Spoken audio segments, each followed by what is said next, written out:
Hello, പുതിയൊരു വീഡിയോയിലേക്ക് എല്ലാവർക്കും സ്വാഗതം. അപ്പോൾ ഇന്നത്തെ വീഡിയോ എന്ന് പറഞ്ഞിട്ടുള്ളത് രാവിലെ ബ്രേക്ക്ഫാസ്റ്റിനും രാത്രി ഡിന്നറിനും വൈകുന്നേരം സ്നാക്കൊക്കെ ആയിട്ട് നമുക്ക് കഴിക്കാൻ പറ്റിയിട്ടുള്ള ഒരു അടിപൊളി അപ്പത്തിൻ്റെ റെസിപ്പിയാണ്.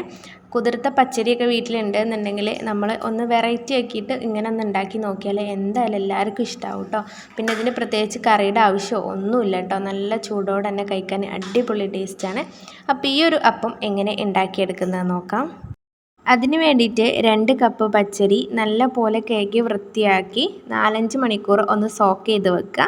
അല്ലാന്നുണ്ടെങ്കിൽ ഓവർനൈറ്റ് വെച്ചാലും മതി, നല്ല പോലെ തന്നെ കുതിർന്ന് കിട്ടും കേട്ടോ. എന്നിട്ട് അതിലെ വെള്ളമൊക്കെ ഒന്ന് വാർത്തെടുത്തിട്ട് നല്ല പോലെ കഴുകി വൃത്തിയാക്കിയാണ്ട് ഒരു ഭാഗത്ത് മാറ്റി വെച്ചിട്ടുണ്ട്. ഇനി നമുക്കിതിലേക്ക് ആവശ്യമായിട്ടുള്ളത് 2 മീഡിയം സൈസുള്ള ഉരുളൻകിഴങ്ങ് ഉപ്പ് മാത്രം ഇട്ടിട്ട് ഒന്ന് നല്ല പോലെ ഒന്ന് വേവിച്ചെടുത്തിട്ടുള്ളതാണ്. ഉരുളൻകിഴങ്ങ് എല്ലാ ഭാഗത്തും ഒരുപോലെ കുക്കാവുന്ന രീതിയിൽ വേവിച്ചെടുക്കണം. ഇനി നമ്മൾ മിക്സിയുടെ ജാറിലേക്ക് പച്ചരി ഇട്ട് കൊടുക്കുന്നുണ്ട്. പച്ചരി മൊത്തത്തിലോ അല്ലെങ്കിൽ പകുതിയായിട്ടോ അങ്ങനെ ഇട്ട് കൊടുക്കാം. എങ്ങനെ ആയാലും നല്ല പോലെ തന്നെ ഒട്ടും തന്നെ തരികളില്ലാതെ ഒന്ന് അരച്ചെടുക്കണം. അപ്പോൾ ഇതാ പച്ചരി ഞാൻ മൊത്തത്തിലൊന്ന് ഇട്ട് കൊടുത്തിട്ടുണ്ട്. അതുപോലെ ഉരുളൻകിഴങ്ങ് മൊത്തത്തിലിട്ട് കൊടുക്കുന്നുണ്ട്. ഇനി നമ്മളിതിലേക്ക് ഒരു ചെറിയ പീസ് മാത്രം ഇഞ്ചിയുടെ കഷ്ണം കൂടിയും ഇട്ട് കൊടുക്കുന്നുണ്ട്. ഇഞ്ചിയുടെ അളവ് കൂടുതലാവാതെ ശ്രദ്ധിക്കണം കേട്ടോ. ചെറിയ പീസ് മാത്രം ഇട്ട് കൊടുത്താൽ മതി. എന്നിട്ട് ഇതിലേക്ക് 1.5 കപ്പ് വെള്ളമാണ് ഞാൻ ഒഴിച്ചു കൊടുക്കുന്നത്. വെള്ളത്തിൻ്റെ അളവ് എത്രത്തോളം വേണമെന്നുള്ളത് ഞാൻ ലാസ്റ്റ് പറയാം കേട്ടോ. എന്നിട്ട് നല്ല പോലെ തന്നെ ഒട്ടും തന്നെ തരികളില്ലാതെ നല്ല പോലെ തന്നെ ഒന്ന് അരച്ചെടുത്തിട്ടുണ്ട്. അപ്പോൾ എനിക്കിതിലേക്ക് മൊത്തത്തിൽ ആവശ്യമായിട്ടുള്ള വെള്ളത്തിൻ്റെ അളവെന്ന് പറഞ്ഞിട്ടുള്ളത് 2 കപ്പ് വെള്ളമാണ് ആവശ്യമായിട്ടുള്ളത്. അത് ഓരോരുത്തർ എടുക്കുന്ന ഉരുളൻകിഴങ്ങിൻ്റെയും പച്ചരിയുടെയൊക്കെ അളവിനനുസരിച്ചിട്ട് കൂട്ടിയും കുറച്ചൊക്കെ ഇരിക്കും കേട്ടോ. അപ്പം ഇതുപോലെയാണ് മാവിരിക്കേണ്ടത്. നല്ല ലൂസാവാനും പാടില്ല, എന്നാൽ നല്ല തിക്കായിട്ടും കിട്ടാനും പാടില്ല കേട്ടോ. ആ ഒരു കൺസിസ്റ്റൻസിയിലാണ്. നല്ല തിക്കായിട്ടാണ് ഉള്ളതെന്നുണ്ടെങ്കിൽ കുറച്ചും കൂടി വെള്ളം ഒഴിച്ചിട്ട് ഒന്ന് മിക്സ് ചെയ്തെടുക്കുക. അങ്ങനെ ടോട്ടൽ എനിക്ക് ആവശ്യമായിട്ട് വന്നിട്ടുള്ളത് 2 കപ്പ് പച്ചരിക്ക് 2 കപ്പ് വെള്ളം തന്നെയാണ്. മൊത്തത്തിൽ നമ്മൾ അരച്ചെടുക്കുന്ന സമയത്ത് ഒഴിച്ച് കൊടുക്കാതിരിക്കുന്നത് ലൂസായി പോവാതിരിക്കാൻ വേണ്ടിയിട്ടാണ് കേട്ടോ. ഇനി നമുക്ക് ഈ ഒരു മാവിലേക്ക് വെജിറ്റബിൾസ് ചേർത്ത് കൊടുക്കുക കേട്ടോ. അതിന് വേണ്ടിയിട്ട് ഒരു ചെറിയ സവാള ചെറുതാക്കി ഒന്ന് കട്ട് ചെയ്ത് ഇട്ട് കൊടുക്കുന്നുണ്ട്. ചോപ്പ് ചെയ്തിട്ട് ഇട്ട് കൊടുത്താലും കുഴപ്പമൊന്നുമില്ല കേട്ടോ. അതുപോലെ തന്നെ ഒരു ചെറിയ തക്കാളിയും ചെറുതാക്കി ഒന്ന് കട്ട് ചെയ്ത് ഇട്ട് കൊടുക്കുന്നുണ്ട്. പിന്നെ ഒരു മീഡിയം സൈസുള്ള ക്യാരറ്റാണ്, അതും നല്ല പോലെ തന്നെ ചെറുതാക്കി ഒന്ന് കട്ട് ചെയ്തിട്ട് കൊടുക്കുക. ചോപ്പ് ചെയ്താണ്ട് ഇട്ട് കൊടുത്താലും കുഴപ്പമൊന്നുമില്ല കേട്ടോ. അതും കൂടി ഇട്ട് കൊടുക്കുന്നുണ്ട്. പിന്നെ ഇതിലേക്ക് ഒരു ചെറിയ പീസ് മാത്രം ക്യാപ്സിക്കം ഒന്ന് ചെറുതാക്കി കട്ട് ചെയ്തിട്ട് കൊടുക്കുന്നുണ്ട്. ഇത് ചുവന്ന ക്യാപ്സിക്കം ആണെങ്കിൽ അങ്ങനെ ആക്കിയെടുക്കാം, ഏത് ക്യാപ്സിക്കായാലും കുഴപ്പമൊന്നുമില്ല കേട്ടോ. പിന്നെ കുറച്ച് മാത്രം മല്ലിച്ചപ്പ് ചെറുതാക്കി ഒന്ന് കട്ട് ചെയ്തിട്ട് കൊടുക്കുന്നുണ്ട്. അതുപോലെ പച്ചമുളക് ചെറുതാക്കി ഒന്ന് കട്ട് ചെയ്തിട്ട് കൊടുക്കുന്നുണ്ട്. പച്ചമുളകിൻ്റെ അളവ് നിങ്ങൾക്ക് എരിവിന് ആവശ്യം എത്രയാണോ അതിനനുസരിച്ച് കൂട്ടാം കേട്ടോ. പിന്നെ കുറച്ച് മാത്രം ചെറിയ ജീരകം ഇട്ട് കൊടുക്കുക, കൂടുതലായി പോവണ്ട. അതുപോലെ ഈ ഒരു ഇതിലേക്ക് ആവശ്യമായിട്ടുള്ള ഉപ്പും കൂടി ഇട്ട് കൊടുക്കുക കേട്ടോ. എത്രത്തോളമാണോ ഉപ്പ് വേണ്ടത്, ഓൾറെഡി നമ്മൾ ഉരുളൻകിഴങ്ങിൽ ഉപ്പിട്ടിട്ടാണ് വേവിച്ചിട്ടുള്ളത്. അപ്പോൾ അത് നോക്കിയിട്ട് ആവശ്യത്തിന് മാത്രം ഇട്ട് കൊടുക്കുക. പിന്നെ കുറച്ച് മാത്രം ഒരു പിഞ്ച് മാത്രം ബേക്കിംഗ് സോഡ അപ്പക്കാരം ഇട്ട് കൊടുക്കുന്നുണ്ട്. അതും കൂടി ഇട്ട് കൊടുത്തിട്ട് നല്ല പോലെ തന്നെ മൊത്തത്തിലൊന്ന് മിക്സാക്കി എടുക്കുക. ഈ ഒരു മാവിൽ വെജിറ്റബിൾസ് എല്ലാം എല്ലായിടത്തും എത്തുന്ന രൂപത്തിൽ നല്ല പോലെ തന്നെ ഒന്ന് മിക്സാക്കി കൊടുക്കുക കേട്ടോ. ഈ ഒരു മാവ് നമുക്ക് റെസ്റ്റ് ചെയ്യാൻ വേണ്ടി വെക്കേണ്ട ആവശ്യമില്ല കേട്ടോ. പെട്ടെന്ന് തന്നെ നമുക്ക് ചുട്ടെടുക്കാനും പറ്റും. ബേക്കിംഗ് സോഡ നമ്മൾ ചുട്ടെടുക്കാൻ എപ്പോഴാണോ ഉദ്ദേശിക്കുന്നത് ആ ഒരു ടൈമിൽ ഇട്ട് കൊടുത്ത് മിക്സാക്കി കൊടുത്താൽ മതി. കുറച്ച് മുന്നേ ഇട്ട് കൊടുക്കേണ്ട ആവശ്യമൊന്നുമില്ല കേട്ടോ. പെട്ടെന്ന് തന്നെ ചുട്ടെടുക്കാനും പറ്റും.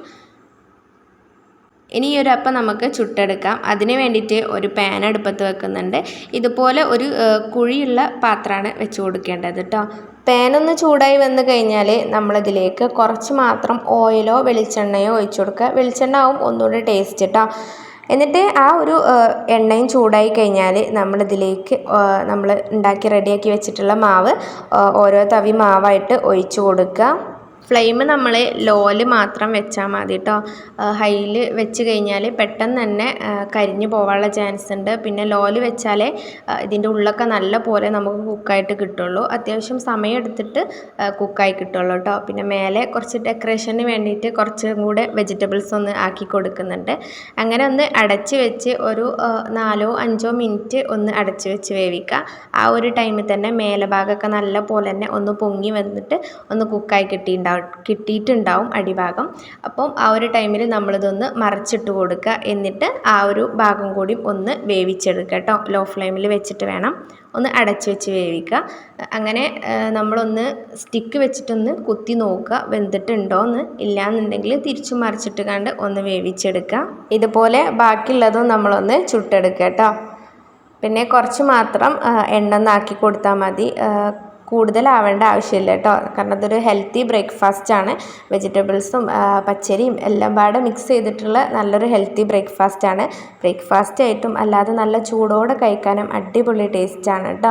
രാവിലെയും ഈവനിങ്ങിലും രാത്രി ആയാലും ഒക്കെ അടിപൊളി ടേസ്റ്റാണ്. ഇതിന് പ്രത്യേകിച്ച് കറിയുടെ ഒരു ആവശ്യമില്ല കേട്ടോ. നല്ല ചൂടോടെ കഴിക്കാനാണെന്നുണ്ടെങ്കിൽ കറിയുടെ ഒന്നും ഒരു ആവശ്യമില്ല. അപ്പോൾ ഇതുപോലെ ഞാൻ ബാക്കിയുള്ളതെല്ലാം ഒന്ന് ചുട്ടെടുക്കുന്നുണ്ട്. പിന്നെ ഈ ഒരു മാവിൽ നമ്മൾ ഉരുളൻകിഴങ്ങ് ഇട്ടുകൊണ്ട് തന്നെ ഉരുളൻകിഴങ്ങിൻ്റെ നല്ലൊരു ഫ്ലേവർ വരുന്നുണ്ട്, നല്ലൊരു ടേസ്റ്റ് ഉണ്ട് കേട്ടോ. പിന്നെ ഈ ഒരു മാവിൽ നമുക്ക് വേണമെന്നുണ്ടെങ്കിൽ കളർ വേണമെന്നുണ്ടെങ്കിൽ കുറച്ച് മാത്രം ഒരു മഞ്ഞൾപ്പൊടി ആക്കി കൊടുക്കുക കേട്ടോ. ഞാൻ ആദ്യം ചുട്ടതിൽ മഞ്ഞൾപ്പൊടി ആക്കി കൊടുത്തിട്ടില്ല, അതുകൊണ്ട് ഒരു വൈറ്റ് കളറായിട്ടാണ് നമുക്ക് കിട്ടിയിട്ടുള്ളത്. പിന്നെ ഞാൻ കുറച്ച് മഞ്ഞൾപ്പൊടി ഇട്ട് കൊടുത്തിട്ടുണ്ട്. അപ്പോൾ അതുകൊണ്ട് തന്നെ ഒരു ലൈറ്റ് ഗോൾഡ് കളറായിട്ട് നമുക്ക് കിട്ടിയിട്ടുണ്ട് കേട്ടോ. അപ്പോൾ അതുപോലെ എല്ലാം ഞാൻ ചുട്ടെടുത്തിട്ടുണ്ട്. കാണാൻ തന്നെ നല്ലൊരു ഭംഗിയാണ് കേട്ടോ, കഴിക്കാനും അടിപൊളി ടേസ്റ്റാണ്. അപ്പോൾ വീട്ടിൽ പച്ചരിയൊക്കെ ഉണ്ടെന്നുണ്ടെങ്കിൽ എല്ലാവരും ഒന്ന് ഇതുപോലെ ഒന്ന് ഉണ്ടാക്കി നോക്ക്. നല്ല ടേസ്റ്റി ആയിട്ടുള്ള കറിൻ്റെ ഒന്നും ഒരു ആവശ്യമില്ല കേട്ടോ. നല്ല ചൂടോടെ കഴിക്കാൻ അടിപൊളി ടേസ്റ്റി ആയിട്ടുള്ളൊരു അപ്പമാണ്. നല്ല സോഫ്റ്റാണ്, സൈഡ് ഭാഗമൊക്കെ നല്ല പോലെ ഒന്ന് മുരിഞ്ഞിട്ട് ഉള്ളുഭാഗം നല്ല സോഫ്റ്റ് ആയിട്ടുള്ളൊരു അപ്പമാണ്. അതുപോലെ നല്ല പോലെ വെജീസൊക്കെ നമുക്ക് കിട്ടും കേട്ടോ കഴിക്കാനും. ഇടയ്ക്കിടെ വെജിറ്റബിൾസ് ഇങ്ങനെ കടിക്കുമ്പം അടിപൊളി ടേസ്റ്റാണ്. അപ്പോൾ ഇതുവരെ ഇങ്ങനത്തെ ഒരു സ്നാക്ക് ഉണ്ടാക്കി നോക്കിയില്ല എന്നുണ്ടെങ്കിൽ ഒന്ന് ഉണ്ടാക്കി നോക്ക്, എന്നിട്ട് ഫീഡ്ബാക്ക് ഒക്കെ ഒന്ന് അറിയിക്കും കേട്ടോ.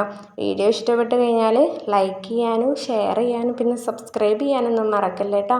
അപ്പോൾ ഇനിയും പുതിയ പുതിയ വീഡിയോസായിട്ട് കാണാം.